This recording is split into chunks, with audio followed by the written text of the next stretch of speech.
Hi ಸ್ನೇಹಿತರೆ, ನಾನಿವತ್ತು ನನ್ನ ಅಪರೂಪದ ಫ್ರೆಂಡು ಅಂತಾನೆ ಹೇಳ್ಬೋದು. ತುಂಬಾ ದಿನಗಳಿಂದ ಸಿಕ್ಕಿಲ್ಲ ಆಕಿ.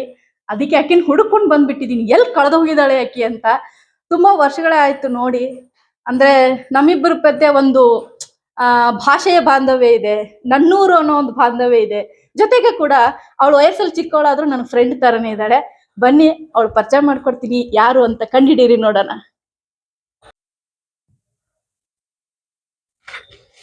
ಹಾಯ್ ಸರಿತಾ. ಓ, ಏನಕ್ಕ ಇದು? ಸರ್ಪ್ರೈಸ್ ಕೊಡೋಣ ಅಂತ ಬಂದ್ಬಿಟ್ಟೆ ನಿಮ್ಗೆ. ಗೊತ್ತೇ ಇಲ್ಲ ನಂಗೆ. ಹೇಗಿದ್ದೀರಾ? ಆರಾಮ? ಆರಾಮಿದ್ದೀನಿ. ನೀವು? ಓಕೆ. ಏನ್ ಓದ್ತಾ ಇದ್ದೆ? ಓದ್ತಾ ಇದ್ದೆ. ಕಥಾಲೋಕದಲ್ಲಿದ್ದೀನಿ ನಾನೀಗ. ಸೊ ಅದಕ್ಕೆ ಓದ್ತಾ ಇದ್ದೆ. ಏನ್ ಲೋಕಕ್ಕೆ ಹೋಗೋಣ ಅಂತ? ನಮ್ ಲೋಕಕ್ಕೆ ಹೋಗೋಣ ಅಂತ ಈಗ ರೆಡಿ ಆಗಿದೆ. ಈಗ 11 ಗಂಟೆ ಟೈಮ್, ಈಗ ಬೆಳಗಿನ ಜಾವ. ಮಕ್ಕಳನ್ನೆಲ್ಲ ಸ್ಕೂಲಿಗೆ ಕಳಿಸಿ ತಿಂಡಿ ಎಲ್ಲ ಮಾಡಿ ಇವಾಗ ಒಂಚೂರು ಫ್ರೀ ಆಗತ್ತೆ. 11 ಗಂಟೆಯಿಂದ 12:30ವರೆಗೂ ನನ್ನ ಟೈಮ್ ಅದು. ಸೊ ನನ್ನ ಚಾನಲ್ ಸವಿಲೋಕ ಅಂತ ಇದೆಯಲ್ಲ, ನೀವು ನೋಡಿರ್ತೀರಾ. ಮಕ್ಕಳಿಗೋಸ್ಕರ ಈಗ ನಾನು ಮಕ್ಕಳ ಲೋಕದಲ್ಲಿ ಇದ್ದೀನಿ, ಹಾಗಾಗಿ ಮಕ್ಕಳಿಗೆ ಕಥಾಲೋಕ ಇಷ್ಟ ಆಗತ್ತೆ. ಹಾಗಾಗಿ ಸವಿಲೋಕದಲ್ಲಿ ಸವಿ ಕಥೆಗಳನ್ನ ಹೇಳ್ತಾ ಮಕ್ಕಳನ್ನೆಲ್ಲ ಕಥಾಲೋಕ ಕರ್ಕೊಂಡು ಹೋಗುವಂತ ಕೆಲಸ. ಸೊ ಅದಕ್ಕೋಸ್ಕರ ಒಂದಿಷ್ಟು ಕಥೆಗಳನ್ನ ರೆಫರ್ ಮಾಡ್ತಿರ್ತೀನಿ, ಓದ್ತಾ ಇದ್ದೆ. ಏನಕ್ಕ ನೀವು ಸರ್ಪ್ರೈಸ್ ಆಗಿ ಬಂದ್ಬಿಟ್ಟಿದ್ದೀರಾ? ತುಂಬಾ ದಿನ ಆಗಿತ್ತಲ್ಲ, ಏನ್ ನಮ್ ಸ್ವಂತ ಕೈಗೆ ಸಿಕ್ತಿಲ್ವಲ್ಲ ಅನ್ಕೊಂಡು ನೆನ್ಪಾಯ್ತು ನೋಡ್ಬೇಕು ಅಂತ. ಅದಕ್ಕೆ ಈ ಮನೇಲಿ ಇರ್ತೀಯೋ ಇಲ್ಲ ಅನ್ಕೊಂಡು ಡೌಟ್ ಅಲ್ಲೇ ಬಂದೆ. ಎಲ್ಲಿಗೂ ಹೋಗಲ್ಲಕ್ಕ, ಮನೇಲೇ ಇರ್ತೀನಿ, ಆದ್ರೆ ಫುಲ್ ಬಿಸಿ. ಹೌದಾ? ಅಕ್ಕ ಬನ್ನಿ, ಸರ್ಪ್ರೈಸ್ ಆಗಿ ಭೇಟಿ ಆಗಿದ್ದೀರಿ. ನನ್ಗೊಬ್ಳಿಗೆ ಚಹಾ ಕುಡಿಬೇಕು ಅಂತ ಅನ್ಸಿತ್ತಾದ್ರೆ ಒಬ್ಬಾಕಿಗೆ ಮಾಡ್ಕೊಳಕ್ ಬೇಸರ. ನನ್ ಜೊತೆ ಕಂಪ್ನಿ ಬಂದಿರಲ್ಲ, ಬರೀ ಚಹಾ ಕುಡಿ ಮತ್. ನಾವ್ ಇಡೀ ದಿನ ಚಾ ಕೊಟ್ರು ಬೇಡ ಅನ್ನಲ್ಲ, ಬೇಕಾದ್ರೆ ಊಟ ಬೇಡ ಅಂತ. ಸಕ್ರಿ ಚಾ ಪಾಕದಂತ, ಸಕ್ರಿ ಪಾಕದಂತ ಚಾ ನಮ್ ಕಡೆ ಎಲ್ಲ ಫೇಮಸ್ ಅಲ್ಲ ಉತ್ತರ ಕರ್ನಾಟಕದಲ್ಲಿ. ಬರ್ರಿ ಚಾ ಮಾಡೋಣ ಅಂತ. ಬಂದ ತಕ್ಷಣ ಯಾರಿಗಾದ್ರು ನಮ್ ಕಡೆ ಮೊದಲು ಚಾ ಮಾಡ್ಬೇಕು. ಇಲ್ಲಾಂದ್ರೆ ಹೆಂಗ್ ಮಾತಾಡ್ತಾರಂದ್ರೆ ಮನೆಗೆ ಹೋದ್ರು ಚಾ ಕೊಡ್ಲಿಲ್ಲ ಅಲ್ಲ ಅಲ್ಲ ಅವ್ರಿಗೆ ಮಧ್ಯಾಹ್ನಕ್ ಬಂದ್ಮೇಲೆ ಚಂದಾಗಿ ಅಡಿಗೆ ಮಾಡಿ ಊಟಕ್ಕೆ ಹಾಕಿದ್ರು ಕೂಡ ಒಂದ್ ಕಪ್ ಚಾ ಕೊಡ್ಲಿಲ್ಲ ಅನ್ನೋದು ಬಿಡಂಗಿಲ್ಲ. ಅದಕ್ಕೆ ನಾನು ಒಪ್ಕೊಳ್ಳೋದಿಲ್ಲ, ಬರೀ ಚಾ ಕುಡಿಬೇಕ್ರು. ಯಾರು ಬರ್ಲಿ ಮನೆಗೆ ಊಟ ಮಾಡ್ತೀರ ಅಂತ ಕೇಳೋದೇ ಇಲ್ಲ, ಚಾ ಕುಡಿತೀರ ಅಂತ ಕೇಳಿ. ಬರೀ ಚಾ ಮಾಡೋಣ. ಒಂದ್ ಅರ್ಧ ಕಪ್ ಅಷ್ಟೇ ಮಾಡ್ಸೋಯ್ತಾ, ನಾನು ಈಗೆಲ್ಲ ಮುಗಿಸ್ಕೊಂಡ್ ಬಂದಿನಿ. ಹೌದಾ? ಒಂದ್ ಅರ್ಧ ಕಪ್ ಸಾಕಷ್ಟೇ. ಕುಡಿಯೋಣ ಬರೀ ಚಾ, ನಾವಿಬ್ರೇ ಅಲ್ವಾ, ಎಂಜಾಯ್ ಮಾಡೋಣ ಅಷ್ಟೇ. ಸರಿ, ಓಕೆ. ಏನ್ ಚಾ ಮಾಡ್ತೀವ? ಅಲ್ಲ, ಏನ್ ಚಾ ಅನ್ನಕ್ಕೆ ಡಿಫ್ರೆನ್ಸ್ ಬಾಳ ಇರಲ್ಲ. ಸಕ್ರಿ ಹಾಕಿ ಮಾಡೋದಿರ್ತದ, ಇಲ್ಲ ಬೆಲ್ಲ ಹಾಕಿ ಮಾಡೋದಿರ್ತದ. ಯಾವ್ದು ಮನೇಲಿ ಜಾಸ್ತಿ ಕುಡಿಯೋದು? ನಾವು ಪ್ರಿಫರ್ ಮಾಡೋದು ಬೆಲ್ಲ. ನಾವು ಬೆಲ್ಲನೇ. ಬೆಲ್ಲ ಖಾಲಿ ಆಗಿತ್ತಂದ್ರೆ ಅನಿವಾರ್ಯದಾಗ ಸಕ್ಕರೆ ಬಳಸ್ತೀವಿ. ಬೆಲ್ಲದ್ದೇ ಬೆಲ್ಲ ಚಾ ಮಾಡೋಣ. ಓಕೆ. ಇದಕ್ಕ ಹಾಲು ಒಂಚೂರು ನೀರ್ ಹಾಕಿ ಮಿಕ್ಸ್ ಮಾಡಿದೀನಿ. ಈಗ ಟೀ ಪುಡಿ ಹಾಕೋಣ. ಚಾ ಮಾಡೋದು ಯಾರಿಗ್ ಗೊತ್ತಿಲ್ಲ, ಅವ್ರು ನೋಡ್ಕೋಬಹುದು. ಸರಿತಾ ನೋಡಿ, ನಾವ್ ಭಾರಿ ಮಸ್ತ್ ಚಾ ಮಾಡ್ತೀವಿ. ನಮ್ ಕಡೆ ಚಾ ಕುಡಿದ ಒಂದು ಭಾರಿ ಮಜಾ ಇರ್ತೈತಿ. ಚಾ ಜೊತೆಗೆ ಜೋಳ ಸಂಜೆ ಮುಂದಂತೂ ಬೇಕು. ಚಾ ಮಾಡ್ತಾರಂತ, ಚಾ ಕುಡಿಯೋನು. ನಾನು ಊರಿಗೆ ಹೋದ್ರ ನೋಡಕ್ಕ, ನಮ್ಮ ರಜೆಕ್ ಊರಿಗೆ ಹೋಗಿರ್ತೀನಲ್ಲ ನಮ್ಮೂರಿಗೆ, ನನ್ನ ಎದುರು ಕಡೆ ಮನೆಗೆ ಫ್ರೆಂಡ್ ಇದ್ದಾಳ. ಆಮೇಲೆ ಒಂಚೂರು ಪಕ್ಕದ ಮನೇಲಿ ಒಬ್ಬ ಫ್ರೆಂಡ್ ಇದ್ದಾಳ. ಸಂಜೆ ಕಡೆ 6 ಗಂಟೆಗೆ ಚೂಡ, ಹೆಂಗಂದ್ರೆ ಇಷ್ಟು ದೊಡ್ಡ ಬೊಗಣೆಗ ಚೂಡ ಮಾಡ್ಬಿಡ್ತಾರ, ಶೇಂಗಾ ಪುಟಾಣಿ ಜಾಸ್ತಿ ಹಾಕಿ. ಎಲ್ರು ಇದು ಪೇಪರ್ನಾಗ ಪ್ಲೇಟ್ನ ಹಾಕೊಂಡ್ ಕೊಡಲ್ಲ, ಬುಟ್ಟಿಯಿಂದ ಸುತ್ತ ತಗೊಂಡ್ ತಿನ್ನೋದು. ಏನ್ರ ಬೋರ್ ಆಯ್ತಂದ್ರ ಚೂಡ ಮಾಡ್ಕೊಂಡ್ ತಿನ್ನೋದ್ ಬರ್ರಿ. ಆಮೇಲೆ ಜಾಸ್ತಿ ಖುಷಿ ಆಯ್ತಂದ್ರ ಪಾರ್ಟಿ ಮಾಡೋ ಬರ್ರಿ ಅಂದ್ರೆ ಚೂಡ. ಅಲ್ಲ, ಅದ್ರಾಗಿರೋ ಖುಷಿ ನೋಡು, ಲಕ್ಷಗಟ್ಲೆ ಖರ್ಚು ಮಾಡ್ಬೇಕಾಗಿಲ್ಲ. ಎಲ್ಲೋ ಒಂದ್ ದೊಡ್ಡ ಹೋಟೆಲ್ ಖುಷಿ ಪಡ್ಬೇಕಾಗಿಲ್ಲ. ಮನೇಲಿ ಇದ್ದಿದ್ರಲ್ಲೇನೆ ಮನಸ್ಸುಗಳು ಸ್ವಚ್ಛ ಇದ್ರೆ ಸಾಕು, ಅಷ್ಟೇ. ಅದೇ ದೊಡ್ಡ ಖುಷಿ ಅಲ್ಲ. ಚಾ ಚೂಡ ಅನ್ನೋದೇ ನಮ್ ಕಡೆ ದೊಡ್ಡ ಪಾರ್ಟಿ ಇದ್ದಂಗೆ. ಏನ್ ಇಷ್ಟು ಬಿಜಿ ಆಗಿಲ್ಲ ನೀನು? ಏನ್ ಮಕ್ಕಳೊಳಗ್ ಗುಳಿಗೆದ್ ಹೋಗ್ಬಿಟ್ಟಿ, ಯಾಕೆ ಹಿಂಗಾಗ್ಬಿಟ್ಟಿ? ಅಕ್ಕ, ನೀವು ಮುಗಿಸಿದೀರ ನಿಮ್ ಜವಾಬ್ದಾರಿನ, ಅದಕ್ಕೆ ಮಾತಾಡ್ತೀರಿ. ನಿಜವಾಗ್ಲು ನನ್ಗೆ 20 ವರ್ಷ ಹೆಂಗ್ ಕಳೀತಂತಾನೆ ಅನಿಸ್ಲಿಲ್ಲ ಸರ್. ಈಗ ನಾನು ಫ್ರೀ ಬರ್ಡ್, ಎಲ್ಲಿ ಬೇಕಾದ್ರೂ ಹೋಗ್ಬೋದು. ಆಮೇಲೆ ಜೊತೆಗಿಲ್ಲ ಫ್ರೆಂಡ್ ತರ ಕರ್ಕೊಂಡ್ ಹೋಗ್ಬೋದು ಮಕ್ಕಳನ್ನ, ಆತರ ಆಗ್ಬಿಟ್ಟೈತಿ. ಈಗ ನಿಮ್ ಶುರು ಆಗೈತಿ. ಅದೇ, ಈಗ ನಿಮ್ ಸಮರ್ಥ ಚಿಕ್ಕವರಿದ್ದಾಗ ನಾನ್ ಆರಾಮಾಗಿ ಓಡಾಡ್ಕೊಂಡಿದ್ದೆ. ಶೂಟಿಂಗ್ ಹೋಗ್ತಾರಲ್ಲ ಹೋಗ್ಬೋದು. ಒಟ್ಟು ಹುಡ್ಗ ಹುಡುಗಿ ತರ ಇದ್ವಿ ನಾನು ಪರಮೇಶ್. ಮಕ್ಕಳಾಗಕ್ ಮುಂಚೆ ಮಕ್ಕಳಾದ್ರು ನೋಡಿ. ಆಮೇಲೆ ಅದು ಬೇರೆ ದೂರ ಅಲ್ಲ, ಒಬ್ರಿಂದ ಒಬ್ರು ಆಗ್ಬಿಟ್ರು 1.5 ವರ್ಷ ಗ್ಯಾಪ್ ಅಲ್ಲಿ. ಹಂಗಾಗಿ ಇಬ್ರಿಗೂ ಏಜ್ ಡಿಫ್ರೆನ್ಸ್ ಕಡಿಮೆ ಇರೋದ್ರಿಂದ ಇಬ್ರು ಅವಳಿ ಜವಳಿ ಮಕ್ಳ ತರನೇ ಇದಾರೆ. ಆಮೇಲೆ ಅವ್ರದ್ದು ದೊಡ್ಡವರಲ್ಲ, ಒಬ್ಬನಿಗೆ 5.5 ವರ್ಷ, ಒಬ್ಳಿಗೆ 4 ವರ್ಷ. ಹಾಗಾಗಿ ಇಬ್ರದ್ದು ಇನ್ನು ತುಂಬಾ ಚಿಕ್ಕ ವಯಸ್ಸು, ಕುತೂಹಲದ ವಯಸ್ಸು. ಹಂಗಾಗಿ ನಾನು ಅವ್ರಿಗೆ ಟೈಮ್ ಕೊಡ್ಲೇಬೇಕೀಗ. ಇಬ್ರು ಸಂಭಾಳಿಸೋದೈತಲ್ಲ ದೊಡ್ಡ ಚಾಲೆಂಜ್ ಅದು. ಆಮೇಲೆ ಈಗ ಪರಮೇಶ್ವರ್ ಬಿಸಿ ಇರ್ತಾರೆ, ಅವ್ರ ಹಿಂದ ನೀನು ಒಂದ್ ದೊಡ್ಡ ಶಕ್ತಿಯಾಗಿ ನಿಂತಿ ಮನೆ ಮೇಂಟೈನ್ ಮಾಡ್ಬೇಕು, ಗಂಡನ್ ಮೇಂಟೈನ್ ಮಾಡ್ಬೇಕು, ಮಕ್ಕಳನ್ನ ಮೇಂಟೈನ್ ಮಾಡ್ಬೇಕು, ಮತ್ತೆ ಬರೋರ್ ಹೋಗೋರು ಮೇಂಟೈನ್ ಮಾಡ್ಬೇಕು. ಹೆಣ್ಮಕ್ಳಿಗೆ ನೀವೇನು ಮನೇಲಿ ಇರ್ತೀರಾ ಅಂತ ಅನ್ಸುತ್ತೆ ನೋಡೋರ್ಗೆ, ಬಟ್ ಮನೇಲಿ ಇದ್ದು ನಾವ್ ಇಷ್ಟೊಂದ್ ಜವಾಬ್ದಾರಿನ ನಿಭಾಯಿಸ್ತೀವಲ್ಲ, ಅದು ಗೊತ್ತಿದ್ದವ್ರಿಗೆ ಮಾತ್ರ ಗೊತ್ತ. ಈಗ ಏನ್ ಕೆಲಸ ಮಾಡ್ತೀರಿ ಅಂದ ತಕ್ಷಣ ನಾನ್ ಇಂಜಿನಿಯರ್, ನಾನ್ ಟೆಕ್ಕಿ ಇದೀನಿ, ನಾನ್ ಟೀಚರ್ ಇದೀನಿ ಅಂತ ಹೇಳ್ತಾರೆ. ಇಲ್ಲ ಅಂದ್ರೆ ಮನೇಲಿ ಇದೀನಿ ಹೌಸ್ ವೈಫ್ ಅಂತಾರೆ. ಮನೇಲಿ ಇದ್ರೆ ಟೆಕ್ಕಿಗಳು ಒಂದೇ ಕೆಲಸ ಮಾಡ್ತಾರೆ, ಟೀಚರ್ಸ್ ಆದ್ರೆ ಹೋಗಿ ಪಾಠ ಮಾಡ್ತಾರೆ ಒಟ್ಟ. ಆದ್ರೆ ಮನೇಲಿ ಇರೋರು ಸದ್ಯಕ್ ನಾನ್ ಮನೇಲಿ ಇದೀನಿ, ಆದ್ರೆ ನನ್ಗದು ಈಗ ಗೊತ್ತಾಗ್ತದೆ ಮನೇಲಿ ಇರೋರ್ ಕಷ್ಟ ಏನು ಅಂತ. ಬೆಳಿಗ್ಗೆ ಎದ್ರೆ ಶುರು ಆಗತ್ತೆ, ಬೆಳಿಗ್ಗೆ ಎದ್ರೋದ್ರಿಂದ 5 ಗಂಟೆಗೆ ಹೇಳ್ತಿದ್ದೀನಿ ನಾನು ನಿಜ ಅಕ್ಕ. ಮುಂಚೆ ಅವ್ನ ಸ್ಕೂಲ್ 9:30 ಇರ್ತಿತ್ತು, 7:30 ಹಿಂಗೆ ಹೇಳ್ತಿದ್ದೆ. ಈಗ ನಾನು ಅರ್ಧ ಗಂಟೆ 1 hour ವರ್ಕೌಟ್ ಮಾಡ್ಬೇಕಲ್ಲ, 5 ಗಂಟೆಗೆ ಎದ್ರೆ ಮಾತ್ರ ಆಗತ್ತೆ, ಇಲ್ಲಾಂದ್ರೆ ಆಗೋದಿಲ್ಲ. ಇಲ್ಲಾಂದ್ರೆ ವರ್ಕೌಟ್ ಮಾಡಿಲ್ಲ ಅಂದ್ರೆ ಇಡೀ ದಿನ ಬೇಜಾರಾಗತ್ತೆ, ಒಂಥರ ಎಕ್ಸರ್ಸೈಸ್ ಮಾಡಿಲ್ಲ, ನಂಗೋಸ್ಕರ ಟೈಮ್ ಕೊಟ್ಟಿಲ್ಲ ಅಂತ. 5 ಗಂಟೆಗೆ ಹೇಳ್ತೀನಿ. ಇಲ್ಲೊಂಚೂರು ಏನಾರ ಚಪಾತಿ ಹಿಟ್ಟು ಏನಾರ ಕಲ್ಸಿಟ್ಟು ಎಕ್ಸರ್ಸೈಸ್ ಮಾಡ್ತೀನಿ. ಆಮೇಲೆ ಬಂದು ಚಪಾತಿ ಮಾಡಿ ಕಡಿಂಗ್ ಹಿಂಗ್ ಮಾಡಿ ನನ್ ಮಗನ್ಗೆ ಬೆಳಿಗ್ಗೆ ಒಂದು ಅರ್ಧ ಗಂಟೆ ಕೀಬೋರ್ಡ್ ಪ್ರಾಕ್ಟೀಸ್ ಮಾಡಿಸ್ಬೇಕು. ಆಮೇಲೆ ಇವಳು ಚಿಕ್ಕವಳು ಹೇಳ್ತಾಳೆ, ಇಬ್ರಿಗೂ ಸ್ವಲ್ಪ ಆಟ ಆಡ್ಸ್ಬೇಕು.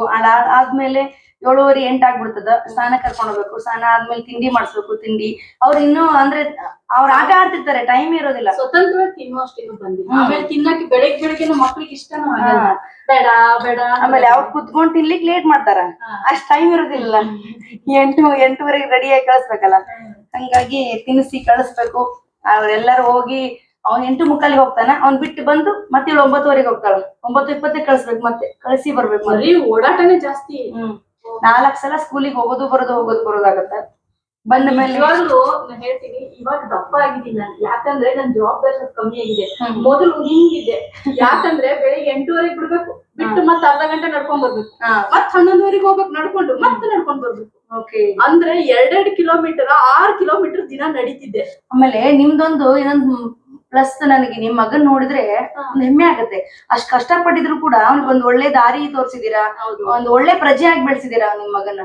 ಅದೇ ಉದ್ದೇಶ ಅಲ್ಲ, ಅದು ನೋಡಿ ಅವ್ನ್ ನೋಡಿ ನಿನಗೆ ಇನ್ಸ್ಪೈರ್ ಆಗಿದ್ಯಾ, ಹಂಗೆ ಎಷ್ಟೋ ಜನಕ್ಕೆ ಇನ್ಸ್ಪೈರ್ ಆಗ್ಬೋದು. ನಿಮ್ ಮಕ್ಕಳನ್ನ ನಾನ್ ಹೇಳ್ತೀನಿ, ಬರೀ ಸ್ಕೂಲ್ ಅಂತ ಅಬ್ಬೇಡಿ, ಅವ್ರಿಗೆ ಕಲೆ, ಸಾಹಿತ್ಯ, ಸಂಗೀತದ ಕಡೆ ಒಲವನ್ನು ಮೂಡಿಸಿ. ಅವಾಗ ಮಕ್ಳು ಹಾಳಾಗಲ್ಲ. ಹೌದು, ನನ್ನೊಂದು ಅನುಭವ ಹೇಳ್ತಾ ಇದೀನಿ, ಮಕ್ಳು ಹಾಳೇ ಆಗಲ್ಲ ಅವಾಗ. ಅಂದ್ರೆ ಒಂದ್ ಏಜ್ನವ್ರಿಗೆ ಅವ್ರು ಬ್ಯುಸಿ ಆಗ್ಬಿಡ್ತಾರಲ್ಲ, ಸಂಗೀತ ಸಾಹಿತ್ಯ ಎಲ್ಲ, ಮನಸ್ಸು ಚಂಚಲ ಆಗಲ್ಲ. ಆಮೇಲೆ ಒಂದ್ ದೊಡ್ಡ ವಯಸ್ಸಾದ್ಮೇಲೆ ಅದು ಅವ್ರ ನಿರ್ಧಾರ ಆಗಿರೋದು. ಈಗ ನೀನ್ ಹೇಳ್ತೀಯ ಅಕ್ಕ ನೀ ಹೆಂಗ್ ಮೇಂಟೈನ್ ಮಾಡ್ತಿದ್ದೆ ಅಂತ, ಬಟ್ ನಾನು ಯಾವ್ದನ್ನು ಟೆನ್ಷನ್ ಮಾಡ್ಕೊತಿರ್ಲಿಲ್ಲ. ಕೂಲಾಗಿ ಹೋಗ್ತಿದ್ದೆ, ಕೂಲಾಗಿ ಬರ್ತಿದ್ದೆ. ಇವತ್ತು ಏನಾಗ್ಬಿಟ್ಟಿದೆ ಅಂದ್ರೆ ನಿನಗೆ 2 ಮಕ್ಳು ಇರೋದ್ರಿಂದ ಸ್ವಲ್ಪ ಟೆನ್ಷನ್ ಜಾಸ್ತಿ. ಎತ್ತಿಗೆ ಹೇಳಿದ್ರೆ ಕೋಣ ನೀರಿಗೆ ಹೇಳ್ತದಂತಲ್ಲ, ಆಮೇಲೆ ಸ್ನಾನ ಮಾಡಕ್ ಹಠ ಮಾಡ್ತಾವ. ಬಟ್ ಆ ವಿಷಯದಲ್ಲಿ ನನ್ ಮಕ್ಳು ಕೇಳ್ತಾರೆ ಮಾತ್ನ, ಕೇಳ್ತಾರೆ. ಅಂದ್ರೆ ನಾವ್ ಮುಂಚೆಯಿಂದಾನು ಅವ್ರಿಗೆ ಅದನ್ನ ರೂಢಿ ಮಾಡ್ಸಿದೀವಿ. ನಮ್ ಕೆಲ್ಸ ಏನು ಅಂತ ಗೊತ್ತು ಮಾಡ್ಸಿದೀವಿ. ನಮ್ ಶೂಟಿಂಗ್ ಇದೆಯಲ್ಲ, ನಾವು 4 ಗಂಟೆಗೆ ಒಂದೊಂದ್ಸರಿ ಇಲ್ಲಿಗಾರ ಶೂಟಿಂಗ್ ಹೋಗ್ಬೇಕಾದ್ರೆ ವೀಕೆಂಡ್ ಅಲ್ಲಿ ಅವ್ರನ್ನು ಕರ್ಕೊಂಡು ಹೋಗ್ತಿರ್ತೀವಿ. 4 ಗಂಟೆಗೆ ಮನೆ ಬಿಡ್ಬೇಕಂದ್ರೆ ಮಗ ಎದ್ದೋ ಟೈಮ್ ಆಯ್ತು ಶೂಟಿಂಗ್ ಅಂದ್ರೆ 4 ಗಂಟೆಗೆ ಎದ್ದು ಬಿಡ್ತಾರೆ ಅವ್ರು. ಆಟ ಮಾಡೋದಿಲ್ಲ ಅಕ್ಕ. ನೋಡಿ, ಅವ್ರಿಗೆ ತಂದೆ ತಾಯಿ ಈ ತರ ವರ್ಕ್ ಮಾಡ್ತಾರೆ ಅನ್ನೋದು ಗೊತ್ತಾಗ್ಬಿಟ್ಟಿದೆ ಆ ಮಕ್ಕಳಿಗೆ. ಹೀಗಾಗಿ ಅವ್ರು ಒಂದು ಮಾತು ಹೇಳಿದ್ರೆ ಸಾಕು ನಿಜ ಎದ್ ಬಿಡ್ತಾರೆ, ಅಳೋದಿಲ್ಲ. ಅಯ್ಯೋ ಅಂತ ನಿದ್ದೆಗಣ್ಣಲ್ಲಿ ಅಳ್ತಾರಲ್ಲ, ಅಳೋದೇ ಇಲ್ಲ. 4 ಗಂಟೆ ಟೈಮ್ ಆಯ್ತು ಇಲ್ಲಿ ಹೋಗ್ಬೇಕಲ್ಲ, ಹೇಳ್ರಿ ಬರ್ತೀರಾ ಇಲ್ವಾ ಅಂದ್ರೆ ಸಾಕು ಎದ್ದು ಕೂತ್ಕೊಂಡ್ಬಿಡ್ತಾರೆ. ಅಡ್ಜಸ್ಟ್ ಆಗ್ಬಿಟ್ಟಿದ್ದಾರೆ. ಸೊ ಟೀ ಕುದೀತದ, ಬೆಲ್ಲ ಹಾಕೋಣ ಈಗ. ಹಾಗೆ ಒಂದು ಸಣ್ಣ ಬ್ರೇಕ್ ತಗೋತೀವಿ, ಟೀ ಕುಡಿತೀವಿ, ಮತ್ತೆ ಆಮೇಲೆ ಮಾತು ಶುರು ಮಾಡ್ತೀವಿ. ನೀವು ಬ್ರೇಕ್ ತಗೊಳ್ಳಿ.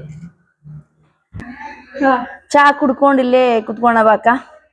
ನಮ್ ಸ್ವಲ್ಪ ಸ್ಪೆಷಲ್ ಚಾ ಮಾಡಿದಾಳ ಆಕಿ. ಹೆಂಗಾಗ್ಬಿಟ್ಟೈತಂದ್ರ ಕುತ್ಕೊಂಡು ಚಾ ಕುಡಿಯಾಕ ಕುರ್ಸತ್ತಿಲ್ಲ, ಹಂಗಾಗ್ಬಿಟ್ಟೈತಿ. ಅದಕ್ಕೆ ನೋಡಿ ಬುಕ್ ಎಲ್ಲ ಹರಿದಾಳ, ಅವೆಲ್ಲ ಜೋಡಿಸ್ಬೇಕಂತ.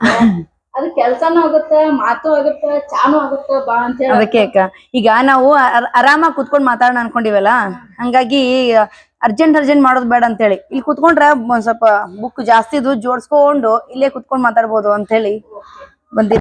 ಎದೆಯಾಳದಲ್ಲಿ ಬಚ್ಚಿಕೊಂಡಿರುವ ಅಚ್ಚಳಿಯದ ನೂರೊಂದು ನೆನಪು. ಕವಿತಾ, ನೀನ್ ನೆನ್ಪೈತಾ ಏನಕ್ಕ ಫಸ್ಟ್ ನಾವಿಬ್ರು ಎಲ್ಲಿ ಭೇಟಿಯಾಗಿವಂತ? ಇಲ್ಲಲ್ಲ, ನನ್ ನೆನ್ಪಿದೆ. ಫಸ್ಟ್ ಟೈಮ್ ನಾವು ರಂಗಬಯಲು ಇದೆಯಲ್ಲ, ಹಾ ಕಲಾಕ್ಷೇತ್ರ ಕಲಾಕ್ಷೇತ್ರ ಹಿಂದ್ಗಡೆ ಸಂಸ ಬೈಲ್ ರಂಗಮಂದಿರ. ಅಲ್ಲಿ ನಾಟಕ ನೋಡಕ್ ಹೋಗಿದ್ವಿ. ನಾನು ನಾಟಕ ನೋಡಕ್ ಬಂದಿದ್ದ. ನೀನ್ ಬಂದೆ, ನಾವ್ ಫಸ್ಟ್ ಹೋದ್ವಿ, ಕೂತಿದೀವಿ ನಾವು ಅಲ್ಲಿ ಮೆಟ್ಲುಗಳಕ್ ಕುಂದಿರ್ತಾರೆ. ಹೌದೌದು. ಅಲ್ಲಿ ಕೂತಾಗ ನೀನ್ ಬಂದೆ. ಅಂದ ತಕ್ಷಣ ನಮ್ಮ ಮನೆಯವರು ಎದ್ ನಿಂತು ಹಾಯ್ ಮ್ಯಾಮ್ ಬನ್ನಿ ಅಂತ ಅಂದ್ರು. ನಾನು ನಿನ್ ಮುಖಾನೇ ನೋಡ್ತಾ ಬಂದೆ. ಇವ್ರೇ ನಿನಗ್ ಗೊತ್ತು ಅಂತ ನಮ್ಮ ಮನೆಯವ್ರು ಕೇಳಿದೆ. ಇವ್ರು ಸವಿತಾ ಅಂತ ಆರ್ಟಿಸ್ಟ್, ಆಮೇಲೆ ನಮ್ ಪರಮೇಶ್ ಫ್ರೆಂಡು ಅಂತ ಹಿಂಗ. ಪರಮೇಶ್ ಅವರು ಮೊದ್ಲಿಂದನೂ ಫ್ರೆಂಡ್. ನಾನು ಅಯ್ಯ ಇವ್ರನ್ನ ನೋಡಿನ್ರಿ ಅಂದೆ. ನೀ ಹೆಂಗ್ ನೋಡ್ತಿ, ಈಗ ತಾನೇ ಅವ್ರು ನಮಗ್ ಪರಿಚಯ ಆಗಿದ್ದು ಅಂತ ಅವ್ರು ಅಂದ್ರು. ಇಲ್ಲ, ಅವ್ರು ಟಿವಿಯಲ್ಲೆಲ್ಲ ಅಡ್ವರ್ಟೈಸ್ ಅಲ್ಲೆಲ್ಲ ನೋಡ್ಬಿಟ್ಟಿದೀನಿ ನಾನು, ಅವ್ರ ಆರ್ಟಿಸ್ಟ್ ಅಂತ ನಂಗೆ ಗೊತ್ತು ಅಂದ್ಬಿಟ್ಟೆ. ಯಾವ ಅಡ್ವರ್ಟೈಸ್ ಅಕ್ಕ ನನಗೆ ಗೊತ್ತಿಲ್ಲ. ಯಾವ್ದೋ ಒಂದು ಗೌರ್ಮೆಂಟ್ ನೋಡು, ಗೌರ್ಮೆಂಟ್ ಅದ್ ಅಡ್ವರ್ಟೈಸ್ ಮಾಡಿದ್ದೀನಿ ನೀನು. ಓಕೆ ಚಂದನಕ್ ಒಂದ್ಸಲ ಮಾಡಿದ್ದೆ, ಸೋಮನಹಳ್ಳಿಯಲ್ಲಿ ಶೂಟಿಂಗ್ ಇತ್ತದು. ಗೊತ್ತಿಲ್ಲ ನಂಗೆ, ಅಡ್ವರ್ಟೈಸ್ ನೋಡಿದ್ದೆ, ನಿನ್ ಮುಖ ನಕ್ಷಿಸ್ಕೊಟ್ಟು ನೋಡಿದ್ದೆ. ಆರ್ಟಿಸ್ಟ್ ಅಂತ ನಾನು ಅಲ್ಲೇ ಕಂಡು ಹಿಡಿದಿದ್ದು. ಆಮೇಲೆ ಹಾಯ್ ಅಂತಂದೆ ನಾನು, ನಿಮ್ ಹೆಸರು ಅಂದೆ, ನೀನ್ ಸವಿತಾ ಅಂದೆ. ಯಾವ ಊರು ಅಂತ. ನಂಗೆ ಯಾವಾಗ್ಲೂ ಸಾಮಾನ್ಯವಾಗಿ ನೀನ್ ನನ್ ತರ ಮಾತಾಡಿದೆಲ್ಲ, ಆರಾಮ್ರಿ ಅಂದೆ ನಾನು ಫಸ್ಟ್ ಭೇಟಿ ಆದ ತಕ್ಷಣ. ಹ್ಞೂನ್ರಿ ಆರಾಮ್ರಿ ಅಂದ್. ಆರಾಮ್ ಅಂತ ಅನ್ನೋದು ನಮ್ಮ ಉತ್ತರ ಕರ್ನಾಟಕ ಮಂದಿಗೆ ಮಾತ್ರ ಗೊತ್ತು. ಯಾವ ಊರ್ರಿ ಅಂತ ಅಂದ್ಬಿಟ್ಟೆ, ಬಿಜಾಪುರ ಅಂದೆ. ನನಗೂ ಅಷ್ಟೇ ಆಗತ್ತ, ಯಾರು ನಮ್ ಭಾಷೆಯಲ್ಲಿ ಮಾತಾಡಿರ್ ಸಾಕು, ಒಂಥರ ಒಂದ್ ಆತ್ಮೀಯತೆ ಬಂದ್ಬಿಡ್ತದ. ಹೌದು. ಅವತ್ತು ಫ್ರೆಂಡ್ ಆದವ್ರು ನಾವು ಇವತ್ನವರ್ಗು. ಎಷ್ಟು ವರ್ಷ ಆಯ್ತ ನೆನ್ಪಿಲ್ಲ ನನ್ಗೆ, ಬಹುಶಃ 10 ವರ್ಷ ಆದ್ರೂ ಆಗಿರ್ಬೋದು. ನಮ್ಮ ಮದ್ವೆಗೆ ಒಂದು 8 ವರ್ಷ, 9ನೇ ವರ್ಷ ನಡೀತದ. ಸೊ ಈಗ ಒಂದ್ 12 ವರ್ಷ ಆಗಿರ್ಬೋದು. 12 ವರ್ಷದ ಫ್ರೆಂಡ್ಶಿಪ್ ಇದೆ. ಅವಾಗಿಂದ ಫ್ರೆಂಡು. ಬಟ್ ಏನಂದ್ರೆ ನಾವು ದಿನಾ ಬಂದು ಹೋಗು ಫ್ರೆಂಡ್ ಅಲ್ಲ, ಎಲ್ಲೇ ದೂರ ಇದ್ರು ಯಾವಾಗ್ಲೂ ಒಂದ್ಸಲ ಸಿಕ್ರು ಅಷ್ಟೇ ಆತ್ಮೀಯತೆಯಿಂದ ಕೊಡ್ತೀವಿ. ಯಾಕಂದ್ರೆ ಅವಳು ಬಿಸಿ ಇದ್ದಾಳೆ, ನಾನು ನನ್ನ ಲೈಫಲ್ಲಿ ಬಿಸಿ ಇದೀನಿ. ಬಟ್ ಬಂದಾಗ ಹೋದಾಗ ತುಂಬಾ ಚೆನ್ನಾಗಿ ನಾವು ನಮ್ಮ ಏನು ಭಾವನೆಗಳನ್ನ ಹಂಚ್ಕೊಳ್ಳುವಂತ ಫ್ರೆಂಡ್. ಆಮೇಲೆ ಇನ್ನೊಂದು, ನಮ್ ಮನೇಲಿ ನನಗೆ ಅಡ್ಗೆ ಮಾಡ್ಕೊಂಡ್ ಬೇಸರ ಆಗಿತ್ತು ಅಂದ್ರೆ, ಅಕ್ಕ ನಾನ್ ನಿಮ್ ಮನೆಗ್ ಬರ್ತೀನಿ ಅಕ್ಕ ಇವತ್ತು ಊಟಕ್ಕೆ ಅಂದ್ರೆ, ಅಕ್ಕ ಹೋದ್ರೆ ಅಲ್ಲಿ ಬಿಸಿ ಜೋಳದ ಬಕ್ರಿ ಇಲ್ಲಾಂದ್ರೆ ಚಪಾತಿ, ನಂಗೆ ಇಷ್ಟ ಚಪಾತಿ ಜೋಳದ ರೊಟ್ಟಿ, ಹಂಗಾಗಿ ಹೋದಾಗೆಲ್ಲ ಮಾಡ್ಕೊಡ್ತಾರ. ಆಮೇಲೆ ನಮ್ ಮನೆಗೆ ಎಲ್ರನ್ನೂ ಕರೆಸಿ ಅಡ್ಗೆ ಮಾಡ್ಬೇಕು ಅಂತ ಅನಿಸ್ದಾಗ ಎಲ್ರು ಸೇರ್ತೀವಿ. ಮತ್ ಅಕ್ಕಂದ್ರು ನನಗಿನ್ನು ಹೋಳಿಗೆ ಮಾಡಕ್ ಅಷ್ಟೊಂದು ಪರ್ಫೆಕ್ಟ್ ಇಲ್ಲ, ಅಕ್ಕ ತುಂಬಾ ಹೆಲ್ಪ್ ಮಾಡ್ತಾರೆ ನಂಗೆ ಬಂದಾಗ. ನಾನು ನಮ್ ಮನಿ ಅಂತ ಬಿಡೋದೇ ಇಲ್ಲ, ಎಲ್ರು ಸೇರಿ ಅಡ್ಗೆ ಮಾಡಿ ಒಂದ್ ಒಳ್ಳೆ ಊಟ ಮಾಡ್ಕೊಂಡು ಹೋಗ್ತಿರ್ತೀವಿ. ಹಿಂಗೆ ಯಾವಾಗ್ಲೂ ಸಿಗಲ್ಲ, ಆದ್ರೆ ಬೇಕಂತ ನೆನ್ಪಾದಾಗ ಮಾತ್ರ, ಅಂದ್ರೆ ನೋಡ್ಲೇಬೇಕು ಅಂದಾಗ ಸಿಗ್ತೀವಿ. ಆಮೇಲೆ ನೀನ್ ಪ್ರೆಗ್ನೆಂಟ್ ಆದೆಲ್ಲ, ನಿನ್ಗೊಂದ್ ಬೈಕೆ ಇತ್ತು. ಬೈಕೆ ಏನಂದ್ರೆ ನಿಂಗ್ ಜೋಳದ ರೊಟ್ಟಿ ತಿನ್ಬೇಕು ಅಂತ. ಇಲ್ಲಿ ಅಷ್ಟು ಚೆನ್ನಾಗಿ ಜೋಳದ ರೊಟ್ಟಿಗಳು ಸಿಗಲ್ಲ, ಅಂಗಡಿಯಲ್ಲಿ ತಿಂದ್ರು ತೃಪ್ತಿ ಆಗಲ್ಲ. ಅದಕ್ಕೆ ನಾನು ನಮ್ಮ ಯಜಮಾನ್ರು ಯೋಚನೆ ಮಾಡಿದ್ವಿ, ನೋಡು ಸವಿತಾ ಪ್ರೆಗ್ನೆಂಟ್ ಇದ ಪಾಪ, ಆಕೆಗೆ ರೊಟ್ಟಿ ತಿನ್ಬೇಕಂತ ಬಾಳ ಆಸೆ ಆಗೈತಿ ಅಂತ ಇಷ್ಟ ಹೇಳಿದ್ರು ನಂಗೆ ಸಾಕು. ನನ್ಗೇನಂದ್ರು, ಪ್ರೆಗ್ನೆಂಟ್ ಇದಾರೆ ಅಂದ್ರೆ ಅವ್ರ ಆಸೆನ ಈಡೇರಿಸ್ಬೇಕು. ಅಯ್ಯ ಆಕಿಗೆ ಯಾಕೆ ಚಿಂತೆ ಮಾಡ್ತಾಳಂತ ಹೇಳ್ರಿ, ನಮ್ ಮನಿ ಐತಲ್ಲ ಬರ್ರಿ ನಾ ಮಾಡ್ಕೊಡ್ತೀನಿ, ಆಕಿ ತವ್ರ ಮನಿ ಇದ್ದಂಗೆ ಅಂತ ಹೇಳ್ಬಿಟ್ಟೆ. ನಾವು ಅಷ್ಟೇ ಹೇಳಿದ್ವಿ. ಬಟ್ ನೀನು ಅಲ್ಲಿವರೆಗೂ ನಮ್ಮ ಮನೆಗ್ ಬಂದಿರ್ಲಿಲ್ಲ. ಹೌದು. ಅವಾಗ ನೀನು ಬಂದು ಫೋನ್ ಏನೋ ಮಾಡಿದ್ರು, ಬಂದೆ ನೀನು. ಇಷ್ಟು ಖುಷಿಯಿಂದ ಅವಳು ಊಟ ಮಾಡಿದ್ಲು. ನನ್ಗೆ ಏನಾಯ್ತಂದ್ರೆ, ನಿಜವಾಗ್ಲೂ ನಾನು ಶಿವ ಪಾರ್ವತರಿಗೆ ಊಟ ಹಾಕ್ತಾ ಇದೀನಿ ಏನೋ ಅಂತ ಅನಿಸ್ಬಿಡ್ತು. ಅಷ್ಟು ಪ್ರೀತಿಯಿಂದ ನೀನ್ ಖುಷಿಯಿಂದ. ನಮ್ಮ ಅಮ್ಮನೂ ಇದ್ರು, ನಿಜ. ಬಿಸಿ ಬಿಸಿ ರೊಟ್ಟಿ ತೆಗದ ತಕ್ಷಣನೇ ಊಟ ಮಾಡ್ಬೇಕು ಅಂತ. ಹಳೆ ವಿಷಯ ತೆಗೆದ್ಗಳೇನೆ ಒಂಥರ ಭಾವನಾತ್ಮಕ ಆಗ್ಬಿಡ್ತದ. ಈ ಕೆಲ್ಸ ಇರ್ಲಿ, ನಾನ್ ಮಾಡ್ತೀನಿ ಇನ್ನೊಂದ್ಸಲ. ಆದ್ರೆ ನೋಡಿ, ಈ ತರ ಸಿಕ್ಕಿರ್ಲೇ ಇಲ್ಲ ನನಗೆ ಮಾತಾಡ್ಲಿಕ್ಕೆ, ತುಂಬಾ ಖುಷಿ ಆಗ್ತದ ನಂಗೆ. ಅವತ್ತಿನ ದಿನ ಅದು ಪಲ್ಯ ಕೂಡ ಅಷ್ಟೇ, ನೀವು ಊರಿಂದ ಅಮ್ಮ ತಂದಿದ್ರು ಕಾಯಿಪಲ್ಯನು. ಬೆಂಗಳೂರು ಕಾಯಿಪಲ್ಯನೇ ಬೇರೆ ಆಗತ್ತೆ ಟೇಸ್ಟ್, ನಮ್ಮೂರ್ ಕಡೆ ಜವಾರಿ ಕಾಯಿಪಲ್ಯನೇ ಬೇರೆ ಆಗ್ತದ. ನಾನು ಊಟ ಕುತ್ಕೊಂಡಾಗ ಅಮ್ಮ ಬಿಸಿ ಬಿಸಿ ಬಿಸಿ ಬಕ್ರಿಗಳು, ಬಿಸಿದೇ ತಟ್ಟಿಗೆ ಬರೋದು. 4 ಬಕ್ರಿ ತಿಂದಿದ್ದೆ ನಾನು ಅವತ್ತು. ಅಂದ್ರೆ ಊಟ ಮಾಡಿದ್ರೆ ಒಟ್ಟ ಹಸಿ ಇರಬಾರ್ದು, ಹಂಗ ಊಟ ಮಾಡ್ಬೇಕು. ಇದು ನನ್ನ ಒಂದು ಪಾಲಿಸಿ. ಸುಮ್ನೆ ಬೇಕು ಬೇಕು ಬೇಡ ಬೇಡ ಊಟ ಮಾಡಬಾರ್ದು. ಅವತ್ತು ಅದಕ್ಕೇನೆ ಇವಳಿಗೆ ಯಾಕೆ ಪ್ಲಾನ್ ಮಾಡಿದ್ದೆ ಅಂದ್ರೆ, ಒಬ್ಬ ಬಸರಾದ ಹೆಣ್ಮಗಳಿಗೆ, ನಾರ್ತ್ ಕರ್ನಾಟಕ ಆದ ಹೆಣ್ಮಗಳಿಗೆ ಅವಳು ದಿನನಿತ್ಯ ಏನೇನು ಊರಲ್ಲಿ ಊಟ ಮಾಡ್ತಿದ್ಲು ಬಾಲ್ಯದಲ್ಲಿ, ಅದೆಲ್ಲ ಅವಳಿಗೆ ಕೊಡ್ಬೇಕು ಅಂತ ನನ್ನ ಆಸೆ. ಅದಕ್ಕೆ ಅಲ್ಲಿದೆ ಬದ್ನಿಕಾಯಿ, ಅಲ್ಲಿದೆ ಸೌತಿಕಾಯಿ, ಅಲ್ಲಿದೆ ಗಜ್ರಿ, ಎಲ್ಲಾನು ಅಲ್ಲಿ ಫ್ರೆಶ್. ನಮ್ಮ ಅಕ್ಕಂಗೆ ಹೇಳಿ ಡಬ್ಬಿಯಿಂದ ಇಡಿಸ್ಕೊಂಡು ತಂದು ಫುಲ್ಲು ಮಾಡಿದ್ದದು. ಅಂದ್ರೆ ನನ್ಗೆ ನೀವ್ ಬರ್ತೀರಿ ಅನ್ನೋದೊಂದು ಖುಷಿ ಇತ್ತಲ್ಲ, ಅದು ನೋಡಿ ಎಲ್ಲಿ ಹೋದ್ರು ಬರಲ್ಲ. ಆಮೇಲೆ ಎಲ್ಲಾರ್ನು ನಾವು ಅಷ್ಟು ಹಚ್ಕೊಳಲ್ಲ, ಗೊತ್ತಿರ್ಲಿ. ನಮ್ಮ ಮನಸ್ಸಿಗೆ ಟಚ್ ಆದವ್ರು ಮಾತ್ರ ನಾವು ಹಚ್ಕೊತೀವಿ. 1000 ಜನ ಫ್ರೆಂಡ್ ಇರ್ತಾರೆ ನಮ್ಗೆ, ಆದ್ರೆ ಎಲ್ಲೋ ಕೆಲವೊಬ್ರು ಮಾತ್ರ ನಮ್ಮ ಹೃದಯಕ್ಕೆ ನಾನ್ ನಿಮ್ ಹೃದಯಕ್ಕೆ ತಟ್ಟಿದೀನಿ. ನನಗೆ 3 ತಿಂಗಳ ಪ್ರೆಗ್ನೆಂಟ್ ಇದ್ದಾಗ ನೀವ್ ಮಾಡ್ಕೊಟ್ಟಿದ್ದ ಅಡ್ಗಿ ಇನ್ನಾದ್ರೂ ಬಾಯಲ್ಲಿ ಟೇಸ್ಟ್ ಅದ. ಅಂದ್ರೆ ಅದು ಉಳಿಯಲ್ಲ ಹೊಟ್ಟೆಲಿ, ಆದ್ರೆ ಅದು ಮರೆಯಕ್ಕಾಗಲ್ಲ. ಯಾವ್ದೋ ದುಡ್ಡು ಕೊಟ್ರೆ ಅದೆಲ್ಲ ಮರೆದೋಗುತ್ತೆ. ಇದು ನಮ್ಮ ಹೊಟ್ಟೆ ಒಳಗಡೆ ಹೋಗಿರುತ್ತಲ್ಲ ಊಟ ಅನ್ನೋದು, ಅದು ಎಲ್ರಿಗೂ ಅಷ್ಟೇ. ಅದು ಊಟ ಯಾರಿಗೂ ಆಗ್ಲಿ ಹೊಟ್ಟೆ ತುಂಬಾ ಊಟಕ್ಕೆ ಹಾಕಿದವ್ರನ್ನ ಯಾರು ಯಾವತ್ತೂ ಮರೆಯೋದಿಲ್ಲ. ಎಷ್ಟೇ ದೊಡ್ಡ ವ್ಯಕ್ತಿಗಳಾದ್ರೂ ಕೂಡ, ಎಂತ ಸಿಚುವೇಶನ್ ಅಲ್ಲೂ ಕೂಡ ಆ ಊಟ ಅನ್ನೋದು ಇದೆಯಲ್ಲ ಯಾರನ್ನೂ ಮರ್ಸೋದಿಲ್ಲ. ಒಂದು ಆತ್ಮೀಯತೆ ಬೆಳೆಸುತ್ತೆ ಅದು ತುಂಬಾ. ನಮ್ಮ ಒಂದು ಇನ್ಸಿಡೆಂಟ್ ಹೇಳ್ಬೇಕು ನಿಮ್ಗೆ. ನಮ್ಮ ಅಜ್ಜಿ, ನಮ್ಮ ಅಪ್ಪನ ತಾಯಿ, ತುಂಬಾ ಊರವ್ರನ್ನೆಲ್ಲರಿಗೂ ಬಹಳ ಹಚ್ಕೊಳಕಿ. ಯಾರಾಗ್ಲಿ, ಯಾರ ಕಷ್ಟ ಆಗ್ಲಿ ಮರಗ್ತಾಳಕಿ ಅಂತ ಆಕಿ ನಮ್ಮ ಅಮ್ಮ. ಆಕಿಗೆ ಹೆಣ್ಮಕ್ಳು ಇರ್ಲಿಲ್ಲ, ಬರೀ ನಮ್ಮ ಅಪ್ಪ ದೊಡ್ಡಪ್ಪ ಇಬ್ರೇ ಇದ್ದಿದ್ದು ಅವ್ರಿಗೆ ಗಂಡ್ಮಕ್ಳು. ಆಕಿ ಎಷ್ಟು ಅಂದ್ರೆ ನಾವಿನ್ನ ಮೊಮ್ಮಕ್ಳು ಹುಟ್ಟಿಲ್ದಕ್ಕಿಂತ ಮುಂಚೆ ನಾ ಮೊಮ್ಮಕ್ಳು ಆದ್ವಿ ಬಿಡು, 6 ಜನ ಹೆಣ್ಮಕ್ಳು ಆದ್ವಿ. ಆಕಿಗೆ ಸಂಭ್ರಮನೇ ಸಂಭ್ರಮ. ಎಲ್ಲಾ ಮೊಮ್ಮಕ್ಳಿಗೂ ತಲೆಗೆ ಎಣ್ಣೆ ಹಚ್ಚಿ ಇಕ್ಕೋದು. ಆಕಿಗೆ ತುಂಬಾ ಇಷ್ಟ. ಆಕಿಗೆ ಯಾವತ್ತೂ ಬೇಸರ ಮಾಡ್ಕೊಂಡಿಲ್ಲ. ಅಂತಾಕಿ ಏನ್ ಮಾಡ್ತಿದ್ಲು, ನಮ್ಮ ಅಮ್ಮ ಸತ್ತ ಮೇಲೆ, ನಮ್ಮ ಅಜ್ಜಿ ತೀರ್ಕೊಂಡ್ರು, ಒಂದು 10-12 ವರ್ಷದಿಂದ ತೀರ್ಕೊಂಡಾಗ ಎಷ್ಟು ಜನ ಬಂದ್ ಹತ್ರು ಅಂದ್ರೆ, ಯಾಕಂದ್ರೆ ಅವರು ಒಬ್ಬೊಬ್ರು ಏನೇನ್ ಹೇಳ್ತಿದ್ರು ಅಂದ್ರೆ, ನಾನು ಪ್ರೆಗ್ನೆಂಟ್ ಇದ್ದೆ, ನಮ್ಮ ಮನೇಲಿ ಅಡ್ಗೆ ಮಾಡ್ಕೊಂಡು ಊಟ ಮಾಡಕ್ ಇರ್ಲಿಲ್ಲ, ಒಂದ್ ಮಾದ್ಲಿ ಉಂಡಿ ಮಾಡಿ ಕಳ್ಸಿದ್ಲು ನನಗೆ ಅಮ್ಮ. ನಂಗೆ ಇನ್ನಾದ್ರೂ ಅದು ಮರೆಯಕ್ ಆಗಲ್ಲ ಅಂತ. ಒಬ್ಬಾಕಿ ಇನ್ನೊಬ್ಬಕಿ ಡೆಲಿವರಿ ಆಗಿ ಬಂದಿದ್ಲಂತ ನಮ್ಮ ಮನೆ ಕೆಲಸ ಮಾಡಕ್ಕೆ, ಅಂದ್ರೆ ಕಸ ಬಳಿಲಿಕ್ಕೆ, ಅಂದ್ರೆ ಗಾದ್ಲಿ ಕಸ, ಹೆಂಡಿ ಕಸ ಬಳಿಯಕ್ಕೆ. ಆಕಿ ಬಂದಿಲ್ತ. ನಮ್ಮ ಅಮ್ಮ ಕೇಳಿದಂತ ನಮ್ಮ ಅಜ್ಜಿ, ಯಾಕೆ ಜಲ್ದಿ ಬಂದಿದ್ದೀನ, ಈಗ ಬಾಣಂತನ ಆಗಿ 1 ತಿಂಗಳಾಯ್ತು, ಯಾಕೆ ಬಂದಿ ಅಂದ್ರ, ಇಲ್ರಿ ಯಾರು ಮಾಡೋರಿಲ್ಲ ಅಂತೇಳಿ ಆಕಿ ಅಂದ್ಲಂತ. ಹೋಗಲಿ, ಸುಮ್ ಕೆಲಸ ಮಾಡಕ್ ಬರ್ಬೇಡ, ಈಗ ಹೆಂಗ ಮಾಡ್ಕೋತೀನಿ ನಾನು, ನಿನ್ ಗಂಡನ್ ಕಳ್ಸು, ನೀ ಬರ್ಬೇಡ ಹೋಗಂತೇಳಿ 1-2 ಕಿಲೋದಷ್ಟು ಕೊಬ್ಬರಿ, ಬೆಲ್ಲ, ತುಪ್ಪ ಎಲ್ಲ ಕೊಟ್ಟು ಕಳ್ಸಿದ್ರಂತ. ಆ ಅಮ್ಮ ಬಂದ್ ಅಳ್ತಿದ್ರು. ಹಿಂಗ್ ಎಷ್ಟು ಜನ ಬಂದ್ ಹತ್ರು ಅವತ್ತು. ಅವ್ರೆಲ್ರು ಅದೇ ನೋಡಿ, ಊಟ ಇದೆಯಲ್ಲ ಅಷ್ಟು ಒಂದು ಹತ್ರ ಆಗತ್ತೆ ಅಂತ ಭಾವನೆಯನ್ನ ಇದು ಮಾಡುತ್ತೆ ನೋಡಿ. ನಾವ್ ಇರೋವರೆಗೂ ಎಷ್ಟ್ ದಿನ ಇರ್ತೀವಿ ಗೊತ್ತಿಲ್ಲ. ಇರೋವರೆಗೂ ತುಂಬಾ ಚೆನ್ನಾಗ್ ಪ್ರೀತಿಯಿಂದ ಇದ್ದು ಬಿಡ್ಬೇಕು. ಹೋಗುವಾಗ ಯಾರು ಏನು ಹೊತ್ಕೊಂಡ್ ಹೋಗಲ್ಲ. ನನ್ನ ಒಂದು ಪಾಲಿಸಿ ಅದು. ಇರುವಾಗ ಚೆನ್ನಾಗಿ ಇದ್ ಬಿಡ್ಬೇಕು, ತಿನ್ನುವಾಗ ಚೆನ್ನಾಗಿ ತಿನ್ಬೇಕು, ಸುತ್ತುವಾಗ ಚೆನ್ನಾಗಿ ಸುತ್ತ ಬಿಡ್ಬೇಕು. ಇಷ್ಟೇ ಬರೋದು ನಮ್ಮ ಲೈಫ್ ಅಲ್ಲಿ. ಈಗ ನಾನ್ ಪುಣ್ಯವಂತಿ, ಯಾಕಂದ್ರೆ ನಂಗೆ ಬೆರಳು ಎಣಿಕೆ ಅಷ್ಟೇ ಫ್ರೆಂಡ್ಸ್ ಇದಾರೆ. ಆದ್ರೆ ಎಲ್ಲಾ ಒಂದೊಂದು ವಜ್ರ, ಒಂದೊಂದು ಮುತ್ತುಗಳು ಸಿಗಲ್ಲ ಅವು ಮತ್ತೆ ಯಾರಿಗೂ. ನನಗ್ ಅಂತ ಫ್ರೆಂಡ್ ಇದಾರೆ. ಅಂತ ಫ್ರೆಂಡ್ ಲಿಸ್ಟ್ ಅಲ್ಲಿ ಇವಳು ಕೂಡ. Thank you so much. Bengaluru ಅಂತ ಊರಲ್ಲಿ ನನ್ಗೆ ಊರಲ್ಲಿ ಇರ್ತಾರೆ ಬಾಲ್ಯದ ಫ್ರೆಂಡ್, ಅವ್ರು ಬೇರೆ. ನಮ್ ಹಂತವಾಗಿ ಫ್ರೆಂಡ್ಸ್ ಗಳು ಆಗ್ತಾ ಇರ್ತಾರೆ. ಬಟ್ ಬೆಂಗಳೂರಲ್ಲಿ ಫಸ್ಟ್ ಟೈಮ್ ಸಿಕ್ಕೋಳು ಇದೇ ದೊಡ್ಡ ಫ್ರೆಂಡ್. ಆದ್ರೆ ನನ್ಗೆ ಚಿಕ್ಕೋಳೋಳು, ಆದ್ರೆ ನಮ್ಮಲ್ಲಿ ಆ ಭೇದ ಭಾವನೆ ಇಲ್ಲ. ಸುಮ್ನೆ ಏನೋ ವಯಸ್ಸಿಗೆ ಅಂತರವಾಗಿ ಅಕ್ಕ ಅಂತ ಅಷ್ಟೇ.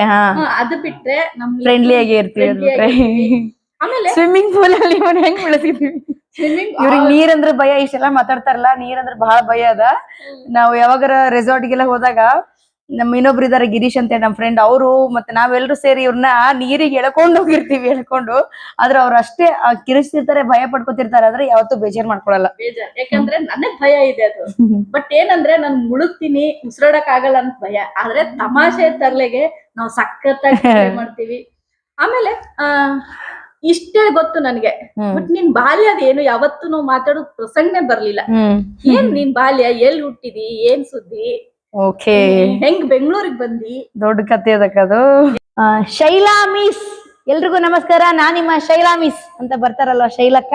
ಅವರು ಟೀಚರ್, ಮಿಸ್ ಆಗಿದ್ದವ್ರು. ಅವರು ಮಿಸ್, ಅವರು ಟೀಚರ್, ಗುರುಗಳು. ಈಗ ಅವ್ರೊಂದು ಚಾನಲ್ ಶುರು ಮಾಡಿದ್ದಾರೆ. ಚಾನಲ್ ಮುಖಾಂತರ ಅರಿವೇ ಗುರು ಶೈಲಾ ಅಂತೇಳಿ ಈ ಚಾನಲ್ ಹೆಸರು. ಆ ಚಾನಲ್ ಮುಖಾಂತರ ಅವರು ಮಿಸ್ ಆಗಿ, ಅಂದ್ರೆ ಪಾಠಗಳನ್ನ, ಕನ್ನಡ ಪಾಠಗಳನ್ನ ತಿಳಿದೇ ಇರುವಂತ ಮಕ್ಕಳಿಗೆ ತಿಳಿಯೋ ಹಾಗೆ ಪಾಠಗಳನ್ನ ಹೇಳ್ತಾರೆ. ಜೊತೆಗೆ ರೇರ್ ಆಗಿರುವಂತ ಮಾಹಿತಿಗಳು, ವ್ಯಕ್ತಿಗಳ ಪರಿಚಯ ಮಾಡಿಸ್ತಾರೆ. ಹಾಗಾಗಿ ಎಲ್ರು ಅರಿವೇ ಗುರು ಶೈಲಾ ಚಾನಲ್ನ ಸಬ್ಸ್ಕ್ರೈಬ್ ಮಾಡಿ. ನಿಮ್ಮ ಮಕ್ಕಳಿಗೂ ಮತ್ತು ನಿಮಗೂ ಒಳ್ಳೆಯ ಮಾಹಿತಿ, ಒಳ್ಳೆಯ ಅರಿವು ಸಿಗುತ್ತೆ ಅಂತ ಹೇಳ್ತೀನಿ. ನಮಸ್ಕಾರ. ಯೂಟ್ಯೂಬ್ ಚಾನೆಲ್ಗೆ ಸಬ್ಸ್ಕ್ರೈಬ್ ಮಾಡಿ, ಲೈಕ್ ಮಾಡಿ, ಕಮೆಂಟ್ ಮಾಡಿ, ಶೇರ್ ಮಾಡಿ.